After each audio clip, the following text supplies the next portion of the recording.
Welcome to the Rudy and Chester Racecourse. Now you may be wondering why the place is deserted.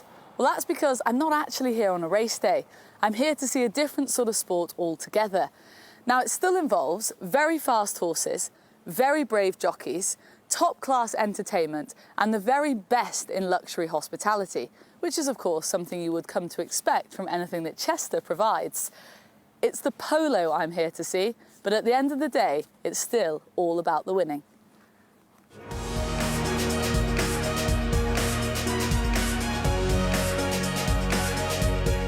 Now the Polo here at Chester takes place on the infield, and it's literally just a stone's throw from the winner's enclosure. But other than knowing that I'm stood right in the middle of the goal, I really am a polo newbie and I really lack information on the sport. And so I'm going to go try and find out a little bit more about the action that happens here on the pitch, but also about what I can enjoy during the day.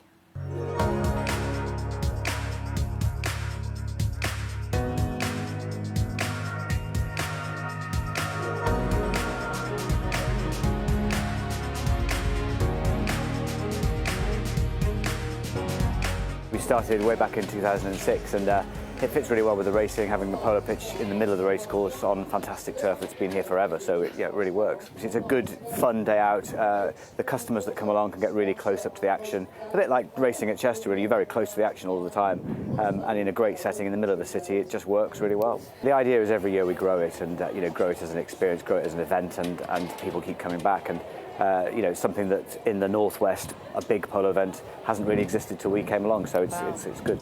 It's a terrific thing to be involved in. Yeah. Polo's a game that not that many people get to see, do they? And if you get close to it, which you do when you come to this event, you really get to see the incredible skill. They're working with something that's 55 inches long, that being the polo mallet. They're on a racehorse.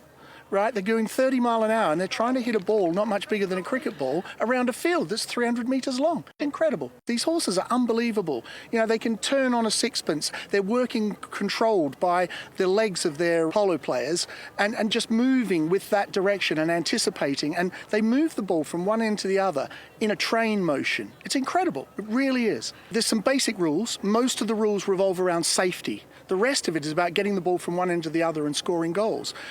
You don't have to worry too much about the rules because people like me tell you what's happened. And actually, nobody really knows half the time because they have two umpires, they blow a whistle, the two umpires get together, then they have a chat about what they think they've seen, and then they make a decision. So if they don't know, how am I expected to know, or you?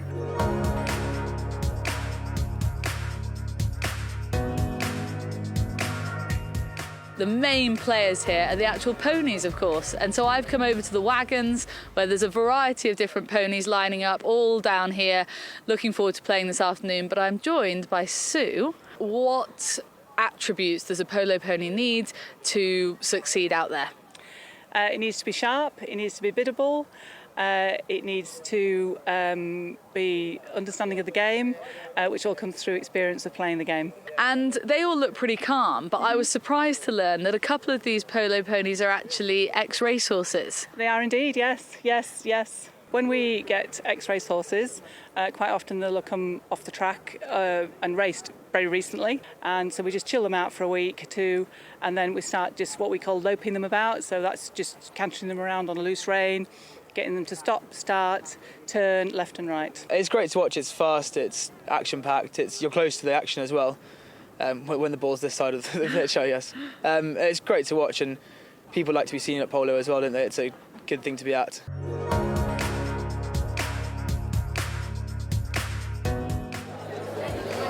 Now, a day out at the Polo would not be complete without experiencing some high-class hospitality. Because as a sport, polo is kind of famous for being a bit of a luxury item.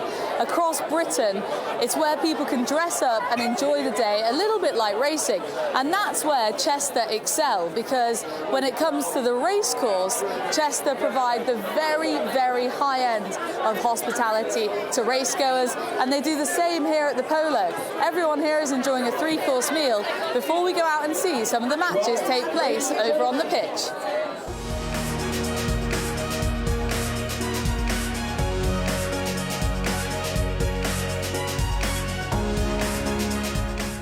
Out from the hospitality area and heading to the action on the pitch, I've got myself a stick, I've got myself a ball, but it's a classic case of all the gear and absolutely no idea.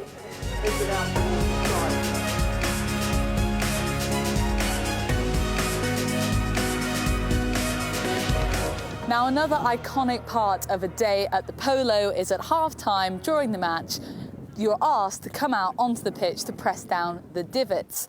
Now, the divots are where the horses have made a bit of a mess of the turf. So you come over here and you press back in where the horses' hooves have scooted up some of the turf. Now, to be honest with you, this is kind of one of those, like I say, iconic Polo things. It's not that exciting, but it's what you do when you come to the Polo, and I'm getting stuck in, so I'll continue. Hey girls, have you had a good day? Yeah, it's been great. Yeah, brilliant. Yeah. First time at the Polo or not? Yeah, first time. Never been before, yeah. Any idea what's going on? A little bit. They gave us an explanation. So we know that there's 4 truckers and 7 minutes to a trucker, so we're there. They've done a good job, haven't they? Chester Racecourse is a popular venue, so I've been here a few times before. Never see the Polo. We normally come to the races, but today we thought we'd give the Polo a go. So yeah, we're loving it. Really good. It's brilliant. It's fun. Everything for the family. Very well organised. Lovely weather. Are you having a good time? Yeah. What have you liked about it? The ponies? Yeah. And do you understand what's going on the pitch at all? No idea. Not at all. Me neither, guys. But loving the horses and, you know, the whole contest. So brilliant. Yeah. And it's not just the adults that get to enjoy the high-end hospitality either, because here, this is a sort of pop-up family area, and there is literally something for everyone, including a gin bar for my good self, but also the kids are enjoying ice cream and face painting, loads of stuff for them to enjoy. And over here is something else that caught my eye. This is the Harvey Nichols Manchester pop-up makeup bar in conjunction with Marc Jacobs, and in there you can go and have your makeup done, test out a few products, enjoy a bit of TLC and some pampering, something that I could probably invest in myself. I think Chester, this whole event is a really fantastic event. I've done it now for a couple of years, and it's really brings a lot of people in who wouldn't know anything about polo, and also brings in the racing community. It's just a really good thing. I think they're doing a good job here. The best thing sort of about the racehorses is they've already done a job, so you're not starting them from scratch. All you're trying to do with them is basically convert them to a different discipline. Even the slowest racehorse is fast enough to be good at polo. So yeah, obviously racehorses are very agile. The only problem is converting them to being a slightly pampered, precious horse into being part of a team and part of a string. So, but yeah, no, I myself quite heavily involved in ROR, and I think it's a fantastic thing. The teams did battle on the pitch, and the final ended up being a close-fought thing between the title sponsors, White Oak UK's own team, and Richard Thomas's Laurent Perrier team.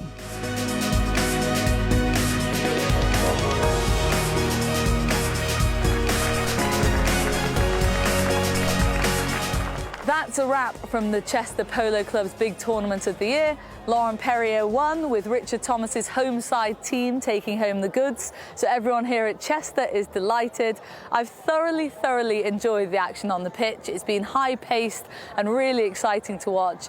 And over there in the hospitality area, it's been pure luxury, to be honest with you. And so I'm walking away from my first time at a polo tournament thinking that I'll definitely be returning, because there's not a huge amount not to like.